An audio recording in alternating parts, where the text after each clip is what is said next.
नमस्कार दोस्तों, छोटे बड़े सभी बहन भाइयों को मेरा राम राम। इस लेख के लेखक हैं अशोक चौधरी मेरठ से। कृपया वीडियो को ज़्यादा से ज़्यादा लोगों तक शेयर करें, लाइक करें।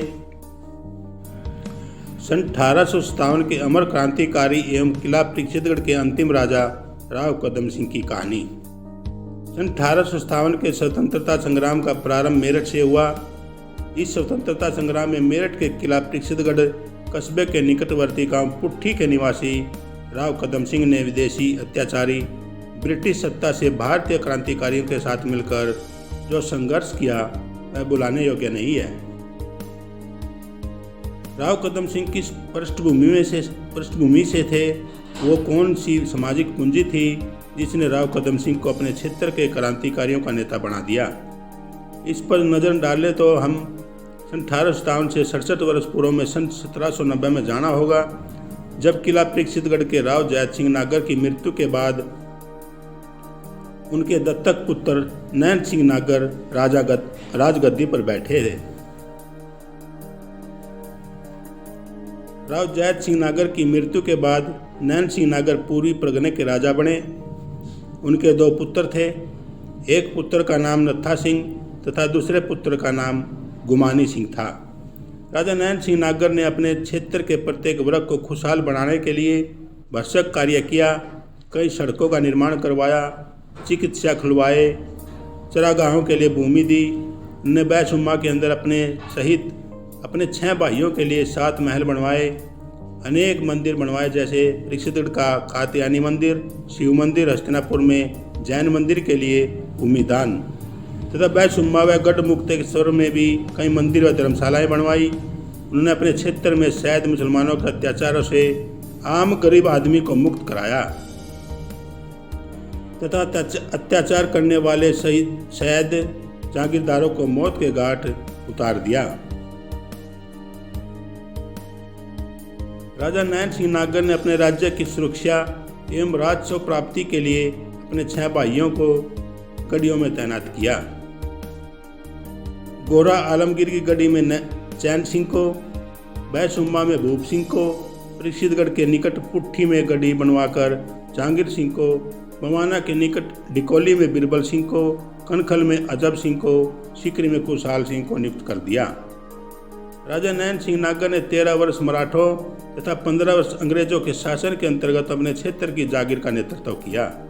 जैसे जो राजा नैन सिंह नागर के शौर्य तथा पराक्रम से प्रभावित होकर मराठों के अलीगढ़ के गवर्नर पैरा ने 350 गांव उपहार स्वरूप भेंट दिए। राजा नैन सिंह नागर के राज्य क्षेत्र से लगी लंडोरा नाम की गुजरों के पवार गोत्र की रियासत थी, जिसके राजा रामदयाल थे। सन 1813 में राजा रामदयाल की मृत्यु हो गई। अंग्रेजों ने राजा की मृत्यु के बाद ही इस रियासत को छिन भिन कर दिया तथा राज परिवार के सदस्यों में से कई तालुकेदार बनाकर रियासत को बांट दिया। इस घटना से क्षेत्र में तनाव बन गया, जिसका असर किला परीक्षितगढ़ की रियासत पर भी पड़ा। अपने पूर्वज राव जैत सिंह नागर की तरह ही अपने क्षेत्र की सेवा करते हुए सन 1818 में राजा नैन सिंह नागर स्वर्गवासी हो गए। राजा नैन सिंह नागर की मृत्यु के बाद उनका बेटा नत्था सिंह परीक्षितगढ़ का राजगद्दी पर बैठा। राजा नैन सिंह नागर के दूसरे पुत्र गुमानी सिंह सन्यासी बन गए।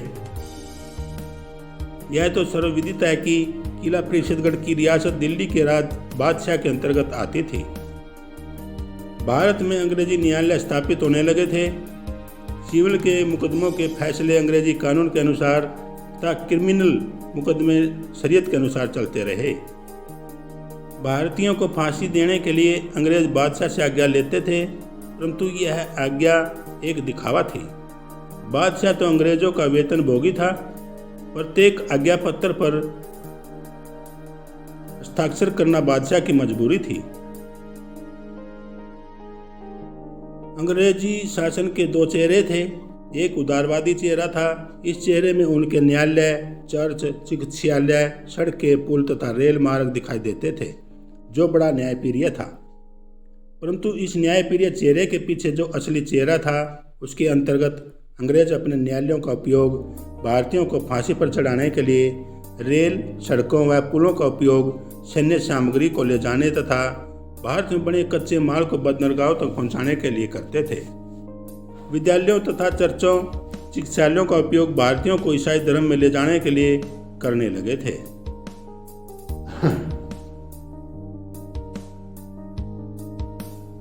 राजा नैन सिंह नागर की मृत्यु के बाद उनके पुत्र नत्था सिंह राजा बने। इस समय दिल्ली में अंग्रेजों का शासन स्थापित हो गया था। अंग्रेज भारतीय राजाओं, रजवाड़ों व जागीरदारों को समाप्त करते जा रहे थे। अंग्रेजों ने सन 1819 में परीक्षितगढ़ की निकटवर्ती रियासत लंडौरा के अंतर्गत आने वाले कुंजा बहादुरपुर पर तालुके का तालुकेदार विजय सिंह को बना दिया। स्थानीय किसानों ने अंग्रेजों की शोषणकारी नीति से क्षुब्ध होकर हथियार उठा लिए। विजय सिंह ने किसानों का नेतृत्व किया। विजय सिंह लंडौरा राज परिवार के निकट संबंधी थे। 3 अक्टूबर सन 1824 को किसानों व ब्रिटिश सेना में घमासान युद्ध हुआ। इस युद्ध में विजय सिंह अपने सेनापति कल्याण सिंह सहित शहीद हो गए थे। ब्रिटिश सरकार के आंकड़ों के अनुसार 152 स्वतंत्रता सेनानी इस युद्ध में शहीद हुए, 129 जख्मी हुए और 40 को गिरफ्तार कर लिया गया। किसानों के संघर्ष से किला परीक्षितगढ़ के किसानों में भी तनाव व्याप्त हो गया।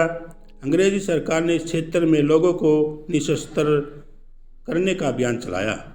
किला परीक्षितगढ़ के किले की बुर्ज पर 3 तोपें लगी हुई थी। राजा नत्था सिंह ने उन तोपों को किले की बुर्ज से उतारकर गुप्त स्थान पर छिपा दिया। परीक्षितगढ़ की रियासत को अंग्रेजों ने जब्त कर लिया। नत्था सिंह को केवल 274 गांव मिले, जिनकी माल गुजारी 50,000 रुपये वार्षिक थी।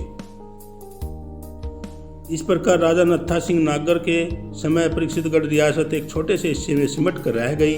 राजा नत्था सिंह के संतान के रूप में एक पुत्री थी, जिसका नाम लाडकोर था। इसकी शादी लंडौरा रियासत के राजा खुशहाल सिंह के साथ हो गई थी।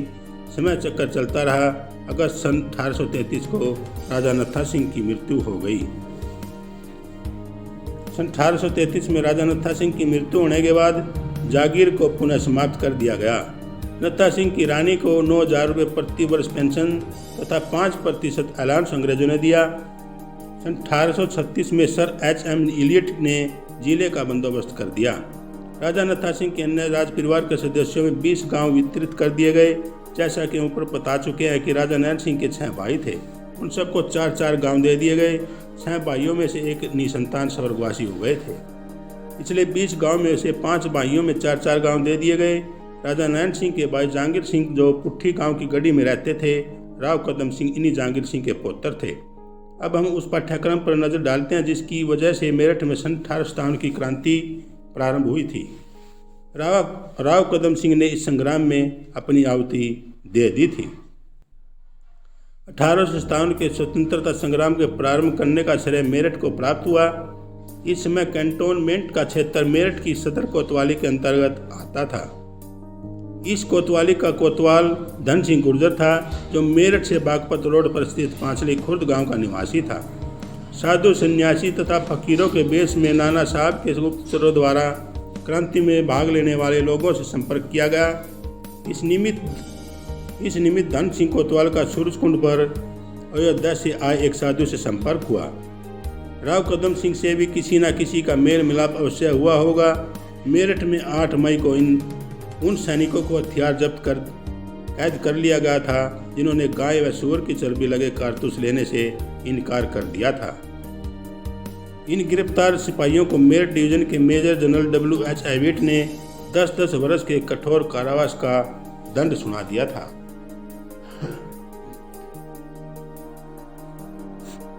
सैनिकों की गतिविधियां प्रारंभ हो गई।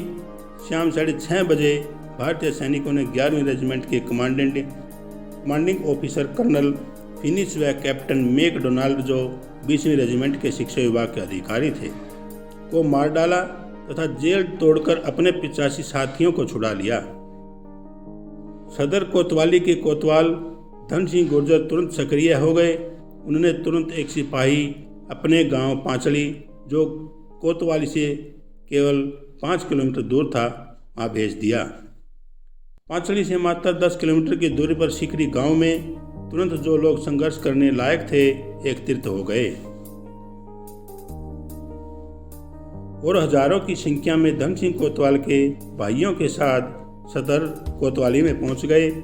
मेरठ के आसपास के गांव में प्रचलित किंवदंती के अनुसार इस क्रांतिकारी भीड़ ने धन सिंह कोतवाल के नेतृत्व में देर रात 2 बजे जेल तोड़कर 839 कैदियों को छुड़ा लिया।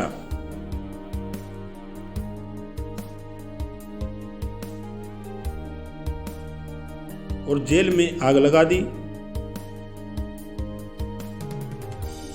मेरठ शहर व कैंट में जो कुछ भी अंग्रेजों से संबंधित था उसे यह क्रांतिकारियों की भीड़ पहले ही नष्ट कर चुकी थी। क्रांतिकारी भीड़ ने मेरठ में अंग्रेजों से संबंधित सभी प्रतिष्ठान जला डाले थे। सूचना का आदान प्रदान न हो, टेलीग्राफ की लाइट काट दी। मेरठ से अंग्रेजी शासन समाप्त हो चुका था। कोई अंग्रेज नहीं बचा था। अंग्रेज या तो मारे जा चुके थे या कहीं छिप गए थे। 10 मई 1857 को मेरठ में हुए सैनिक विद्रोह की खबर फैलते ही मेरठ के पूर्वी क्षेत्र में क्रांतिकारियों ने राव कदम सिंह के निर्देश पर सभी सड़कें रोक दी और अंग्रेजों के यातायात और संचार को ठप कर दिया। मार्ग से निकलने वाले सभी अंग्रेजों पर हमले किए गए। मवाना हस्तिनापुर के क्रांतिकारियों ने राव कदम सिंह के भाई दलेल सिंह, पृथ्वी सिंह और देवी सिंह के नेतृत्व में बिजनौर के विद्रोहियों के साथ साझा मोर्चा गठित किया और बिजनौर के मंडावर, दारानगर और धनौरा क्षेत्र में धावे मारकर वहां अंग्रेजी राज्य को हिला दिया। राव कदम सिंह को पूरी परगने का राजा घोषित कर दिया गया।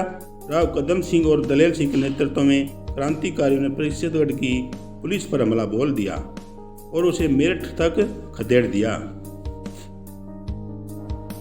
उसके बाद अंग्रेजों से संभावित युद्ध की तैयारी में परिषदगढ़ के किले की बुर्ज पर उन 3 तोपों को चढ़ा दिया जो राव कदम सिंह के पूर्वज राजा नत्था सिंह द्वारा छिपा कर रखी गई थी। 30-31 मई को हिंडन के तट पर क्रांतिकारी सेना व अंग्रेजी सेना में युद्ध हुआ। इसमें क्रांतिकारी सेना जीत न सकी परंतु हारी भी नहीं। 31 मई को बरेली में भी क्रांति हो गई। बरेली से भी अंग्रेजों को भगा दिया गया। बिजनौर के नजीबाबाद का नवाब महमूद खां रुहेला सरदार नजीबुद्दौला खां वंशज था। इस परिवार से राव कदम सिंह के परिवार के राव जैत सिंह के समय से ही संबंध थे। महमूद खां के परिवार का बख्त खां अंग्रेजों की सेना में सूबेदार था तथा बरेली में क्रांतिकारी सेना का सेनानायक था। बरेली में शासन की व्यवस्था बनाने के बाद बख्त खां अपनी सेना लेकर दिल्ली की ओर चल दिया। इसमें गढ़ मुक्तेश्वर में गंगा नदी पर पिप्पे का पुल बना दिया गया। अंग्रेज नहीं चाहते थे कि यह सेना दिल्ली पहुंचे, अतः अंग्रेजों ने इस पिप्पे के पुल को तोड़ दिया, लेकिन राव कदम सिंह ने अपने सामर्थ्य का प्रयोग करते हुए नावों की व्यवस्था कर दी तथा इस सेना को 27 जून 1857 को गंगा नदी को पार कराकर अंग्रेज देखते रह गए। अब राजनीति के पत्ते खुल चुके थे।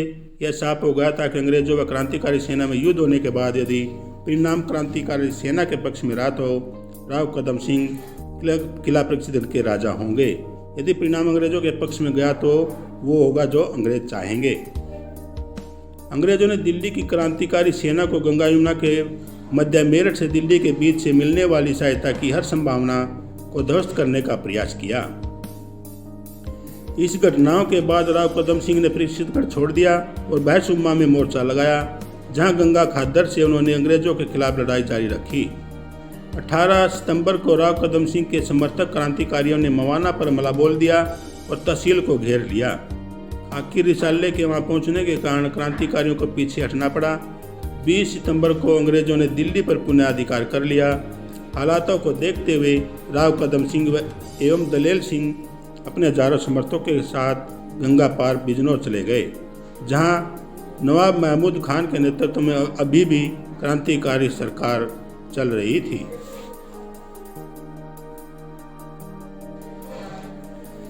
थाना भवन के काजी इनायत अली और दिल्ली से 3 मुगल शहजादे भी भागकर बिजनौर पहुंच गए थे। राव कदम सिंह संघर्ष कर रहे थे। इन परिस्थितियों में राव कदम सिंह तथा उनके सहयोगियों ने निर्णय लिया कि अंतिम सांस तक संघर्ष किया जाएगा, अंजाम चाहे जो हो। अंग्रेजों की सेना ने परिषदगढ़ के किले तथा पुट्ठीगढ़ को जमींदोज कर दिया। राव कदम सिंह एवं दलेल सिंह अपने हजारों समर्थकों के साथ गंगा के पार बिजनौर चले गए, जहां नवाब महमूद खान के नेतृत्व में अभी भी क्रांतिकारी सरकार चल रही थी। राव कदम सिंह आदि के नेतृत्व में क्रांतिकारियों ने बिजनौर से नदी पार कर कई अभियान किए। उन्होंने रंजीतपुर में हमला बोलकर अंग्रेजों को के घोड़े छीन लिए।